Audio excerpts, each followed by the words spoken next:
ও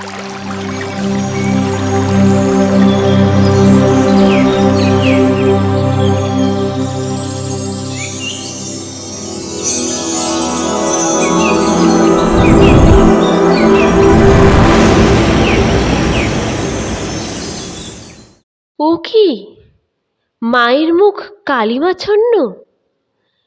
বেদনা গ্লানিমার ঘোমটা জালে ঢাকা পড়েছে সদানন্দময় বদনখানি। দুর্দিনের দুর্বেদ্য কাঠিন্যও পরাভূত হয়েছে তাঁর কাছে, কিন্তু আজ বুঝি তার করাল দ্রংষ্টা মুখ বেদান করেছে সে। নদীর পাড়ে ফাটল ধরেছে, তার ভাঙ্গনকে রুখবে কে? শাশুড়ির সম্পত্তি দেখতে এসে শেষ পর্যন্ত ঠিকাদারি ছেড়ে দিতে হয়েছে শিবচন্দ্রকে। নিজের অর্থ সম্পদ যা ছিল শাশুড়ির সম্পত্তি উদ্ধার করবার জন্যে সমস্তই ব্যয় করেছেন। জমি জমা তাও সব উদ্ধার হয়নি, অধিকাংশই এখনো বেহাতি। সংসার চলাচলের পথই একরকম নিরুদ্ধ প্রায়। তাতে শিবচন্দ্র এখন অসুস্থ, শয্যাগত। নৈরাশ্যে মুষড়ে পড়েছেন মনোমোহিনী। এ কি মায়ের এই মুখ? না মা, তোর ভয় নেই। ভয় নেই? রুগ্ন স্বামী শয্যাশায়ী, উপার্জন কানা কড়িটিও নেই, চিকিৎসা চলে না, পথ্য বন্ধ হয়, তবুও ভয় নেই? না মা, ভয় কিসের? তুই ভয় করিস নে। অনুকূলচন্দ্র আশ্বাস দিচ্ছে মাকে।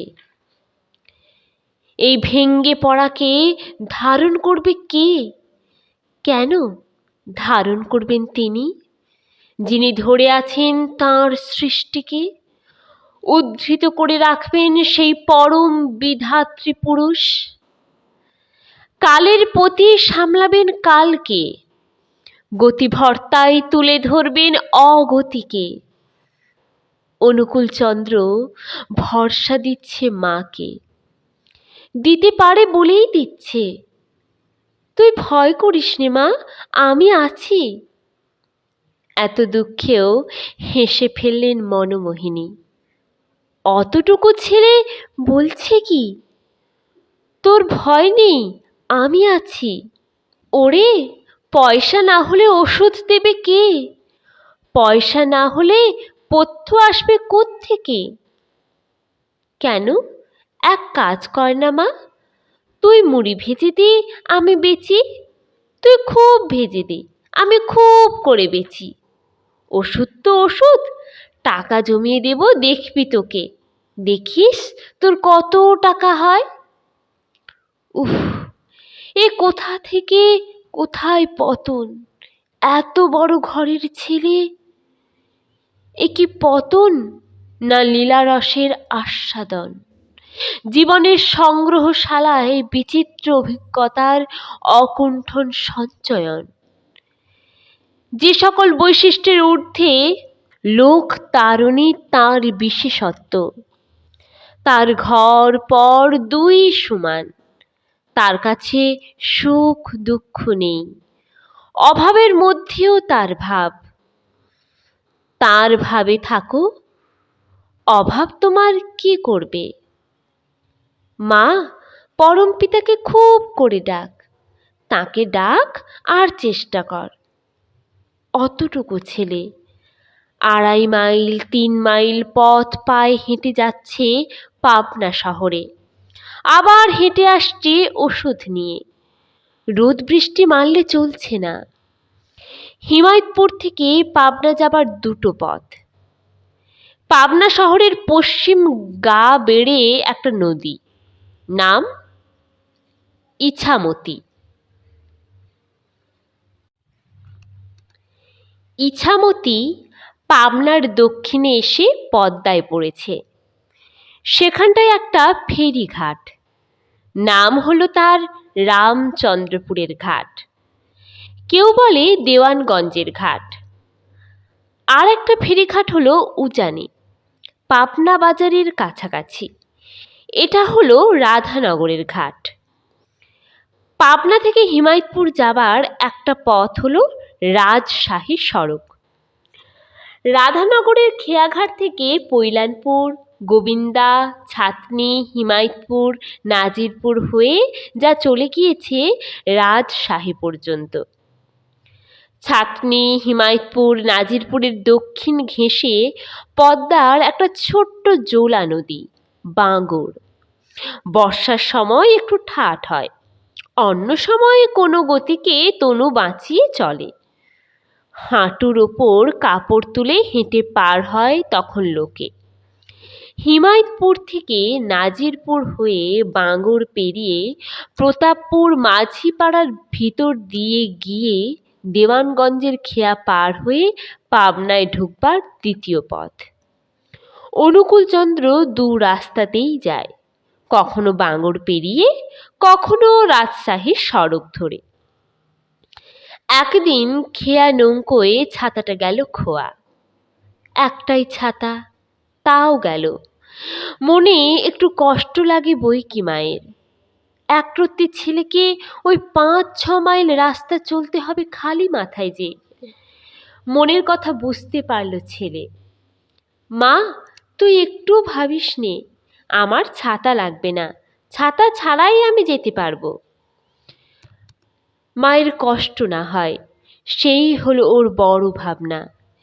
এদিকে কাশীপুর পাঠশালা শেষ করে ভবানী মাস্টারের হাত হয়ে ভর্তি হয়েছে এসে হাই স্কুলে। কুমারখালী থেকে গোপাল লাহিড়ী মশাই পাবনায় এসে নতুন হাই স্কুল খুলেছেন। নাম দিয়েছেন পাবনা ইনস্টিটিউশন। অনুকূলচন্দ্র পড়ছে সেই পাবনা ইনস্টিটিউশনে। স্নান খাওয়া সেরে সকাল সকাল বেরিয়ে পড়তে হয়। পরীক্ষা ইত্যাদির সময় হতে একটু সময় রেখেই যেতে হয়। কিন্তু এ অবস্থায় সব সময় কি তা হয়ে ওঠে? যে নানান ঝঞ্ঝাটের সংসার। আজও যে দেরি হয়ে গেল। সেদিন ছিল অঙ্কের পরীক্ষা।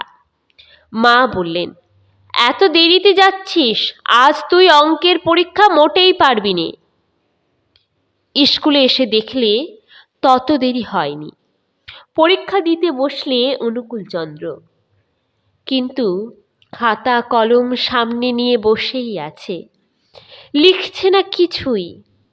বসে বসে শুধু কাঁদছে। ও কি রে, তুই কাঁদছিস কেন? তোর হয়েছে কি? কোশ্চেন হাতে করে কাঁদছিস? মাস্টার মশাই জিজ্ঞেস করেন অনুকূলচন্দ্রকে। ছেলেরা যে যা পারে লিখে চলেছে, আর এ প্রশ্নপত্র হাতে করে কাঁদছে। পারে না নাকি একটাও? কিরে, পারিস নে? আগে পারতাম তো, কিন্তু এখন আর পারি নে। পারলে যে মার কথা মিথ্যে হয়ে যায়। আমার মা বলেছেন আজ আমি অঙ্কের পরীক্ষা পারবো না।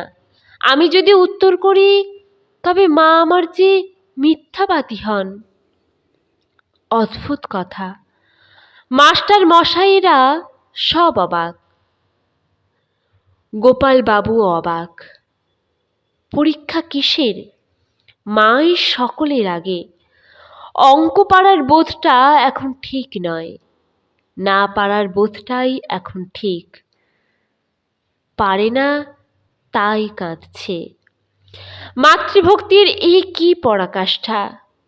এ তো ভূষণ নয়, এ তার ভাবভূতি। আঙ্গিক নয়কো, অঙ্গ। তার বাহির নয়, তার ভিতর। ভক্তি শিখরে জাজল্যমান রজত শুভ্রতা। মায়ের কথা মিথ্যে হতে দেবে কেমন করে? মায়ের কথার সঙ্গে সমতান হয়েছে তার সমগ্র সত্তা। ও যে তার সত্তা প্রসবিনী জননী। মা চেয়েছিলেন, তাই পেয়েছেন। তাই মায়ের প্রতি এত টান।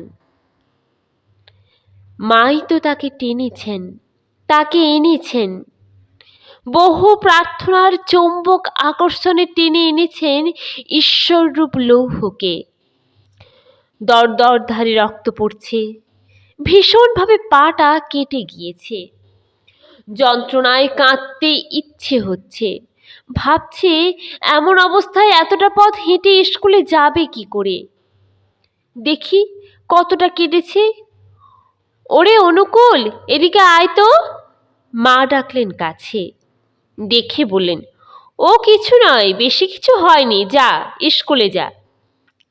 বেশি কিছু হয়নি নাকি? তাই তো, আর যেন জ্বলছেও না। যাক, বাঁচা গেল।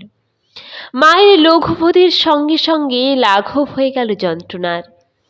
মায়ের কথা কখনো মিথ্যে হতে পারে? ভাববার সঙ্গে সঙ্গে পাল্টে গেল দেহ বিধানের সুখ দুঃখবোধ। অনুভূত হলো মাতৃবাক্যের অনুযায়ী হয়ে। মা যখন বলেছেন তখন সত্যিই কিছু হয়নি। বালক দিব্যি চলল স্কুলে। মা যদি বলেন, ওটা লাল ফুল নয় রে, ওটা সাদা ফুল, তবে লাল ফুলকেই দেখবে সাদা। সত্যি সত্যিই তো সাদা। এই হলো ওর মাতৃভক্তি। মার ভাবনা কখনো মিথ্যে হয়? মা যেমন ভাবেন ও তেমন হয়। স্বয়ং ভাবপতি ছাড়া এ ভক্তি কি আর কারুতে সম্ভব? ভগবানই হলেন ভক্তির শ্রেষ্ঠ আধার। তিনি একাধারে তিন: ভগবান, ভক্ত এবং ভাগবত। মা সোহাগ করেন, আবার শাসনও করেন। বাঁশের কঞ্চি হাতে পিছু ধাওয়া করেছেন একদিন। ছেলের নামে নালিশ শুনে বিরক্ত হয়েছেন ভীষণ। দুঘা না কষে আর ছাড়ছেন না আজ। টাটা করছে ভরা দুপুরের রোদ। পিছনে পিছনে ছুটছেন মা।